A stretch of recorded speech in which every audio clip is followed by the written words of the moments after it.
Hi everyone, we're on section 10.3, solving right triangles. Now this is using Trig, and we started a little bit of that in section 10.2 where we were just talking about the ratios of the sides, how to use your calculator for this, and now we're going to apply it to these right triangles. Now, one of the things that we have to look at is about rounding. This is how our book handles this, and so I just wanted to bring this up. Now, for the most part, I don't think you have to get too stressed out about this because you can tell by the numbers that are given, right, the angle measures and the side measures on how to round your angles versus your sides and so on. And so notice that it says if we have the sides rounded to two significant digits, which is what these are, right? That's two significant digits each one. Then we're going to go to the nearest degree, which is probably going to be two significant digits. It might just be one, like if it was 30 degrees or 70 degrees, but to the nearest degree. And then if we have three significant digits, we're going to round to the tenths on the angle, which gives it three significant digits. And then four significant digits would be to the hundredths. But once again, a lot of times you'll be given an angle and a side, and you can see how they're rounded and just kind of match that.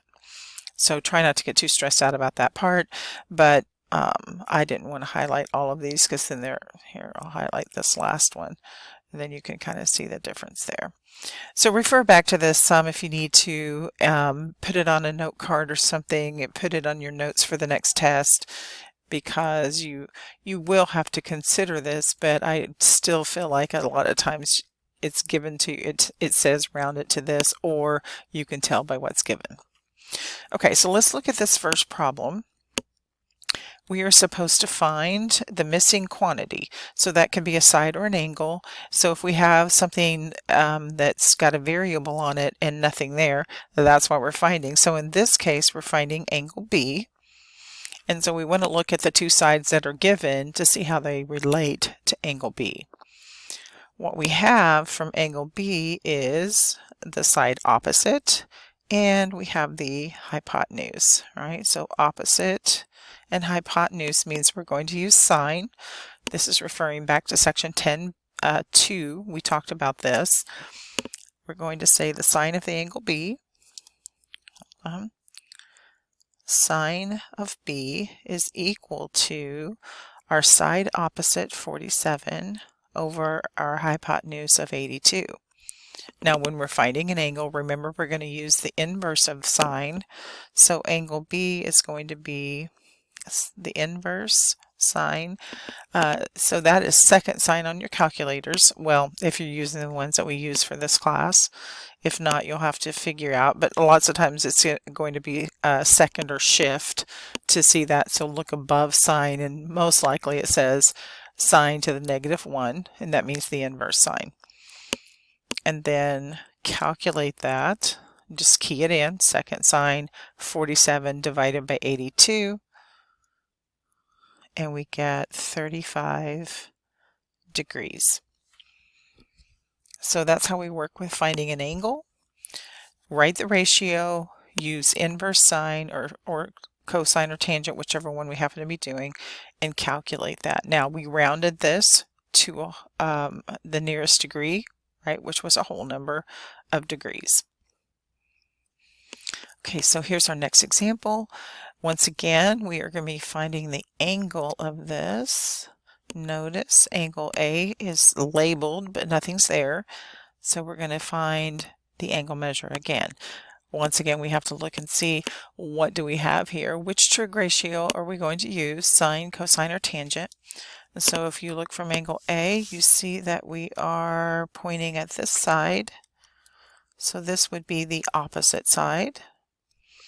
And then the hypotenuse, nothing's labeled there, so that means that we're not using the hypotenuse in this.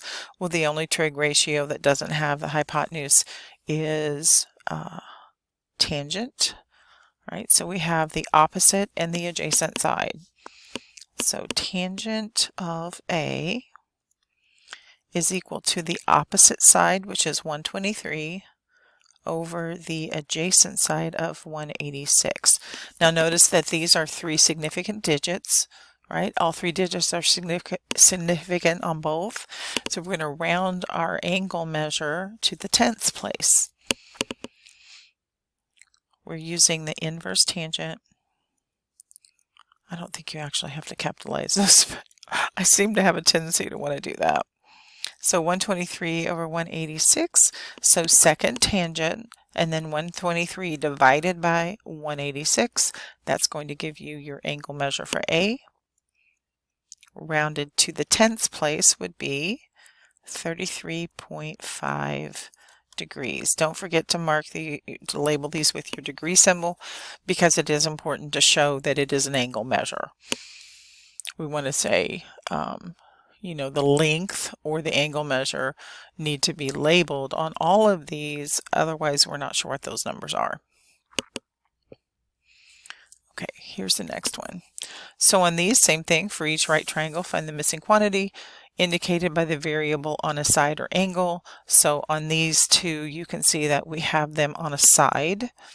And once again, we have to decide which ratio are we using. So from the 41.6, you can see that we don't have the opposite side, right? That would be opposite, and it is not labeled. So we're not going to be using the opposite. What we will use is adjacent. The 3.48 meters is the side adjacent. The one labeled C is our hypotenuse. Remember, that's always the hypotenuse opposite the right angle. So this one happens to be cosine. Cosine is the adjacent side over the hypotenuse. So we will say the cosine of 41.6 degrees is equal to the adjacent side of 3.48 over the hypotenuse, which is C. Now, this is an equation that we have to solve now. So this part is kind of new on what we're doing. We're going to multiply both sides by C.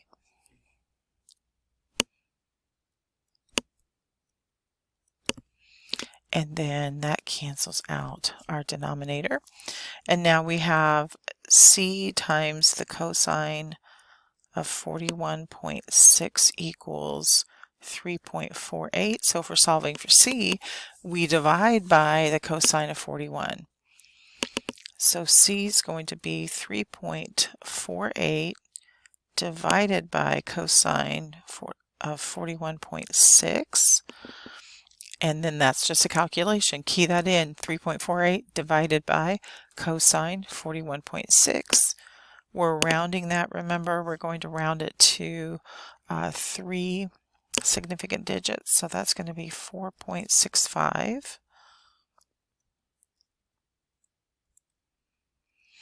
Our side was 3 significant digits, our angle was rounded to the tenths place, so see, that tells you exactly what to do as far as rounding your answer. Okay, let's look at this next one. So number 4, we're looking for B, right? And then from the angle, we're going to see what we've got here. So you can see we don't actually have anything on the hypotenuse. We have the side opposite. We have the side adjacent. I don't know how to draw that. Right? The side adjacent. It's fine to go ahead and label those because it's important that you're able to set these up correctly. So this one is tangent because opposite over adjacent is the tangent of the angle. So the tangent of 51 is equal to 6.0 over B. And then we're going to solve for B by multiplying both sides times B. All right. And then we have B times the tangent of 51 equals 6.0. So we divide by the tangent of 51. B is 6.0 divided by tangent of 51. We're going to round that. You don't have to put the 0.0. You can just put the 6. We're going to round that to 4.9 meters. Now 6.0 is 2 significant digits. Remember, zeros after the decimal are significant. All right, let's see what we've got here. We're going to solve this one. I think we have time to do this one before I start another or stop this video. So we're solving the right triangle, and what that means that we have to find all the missing parts. It's a good idea to go ahead and label with what you have. So I'm going to label my 58 degrees here, and then I'm going to have 5.4 on this side, 5.4 centimeters. And so that means we need to find angle A, and side B. Now angle A is easy because all we have to do is take 90 and subtract. Right. Angle A is equal to 90 minus 58 degrees, right? So we can find that angle very easily, and it's 32 degrees. Now I don't ever use the 32 degrees for setting up my other trig ratios. I just go with the 58 and base it on that. It's okay if you decide to use the 32, but when I'm showing examples, I'm just going to use the 58 for both sides.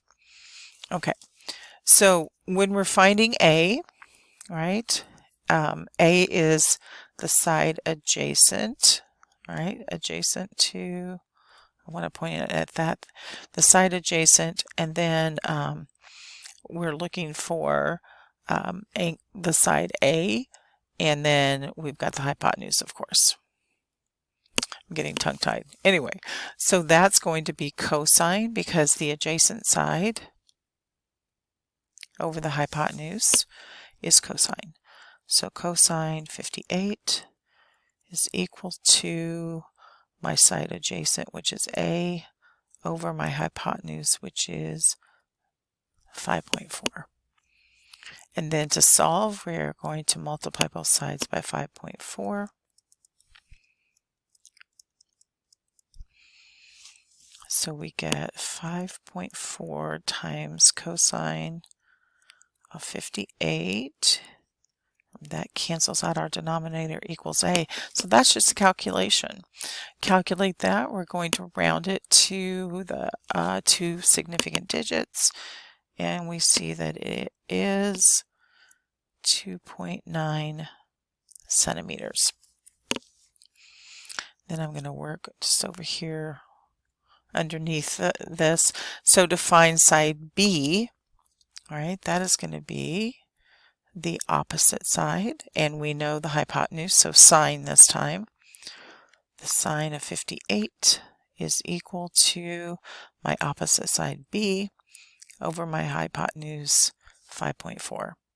So basically we're going to multiply by 5.4 on both sides.